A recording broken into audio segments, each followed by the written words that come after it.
স্বামী বিবেকানন্দের জন্মজয়ন্তী উপলক্ষে গোটা দেশ জুড়ে দিনটিকে পালন করা হচ্ছে। একইভাবে শিলিগুড়ির ছাঙ্কার মোড়ে তথা বিবেকানন্দ চকে দিনটিকে পালন করা হলো শিলিগুড়ি পুর নিগমের পক্ষ থেকে।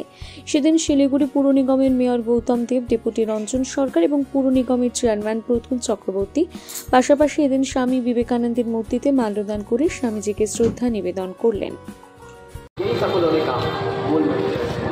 हमें से कई लोग पूछ रहे कि अब्दुल कलाम साहब को इंस्पिरेशन मानते हैं, लेकिन क्या आपको पता है कि इंस्पिरेशन कौन है?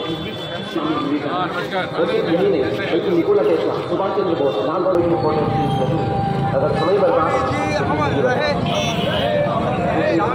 एक बार सभी वहाँ पर कोई बल्ले पर लपक रहा, कोई कोशिश कर रहा और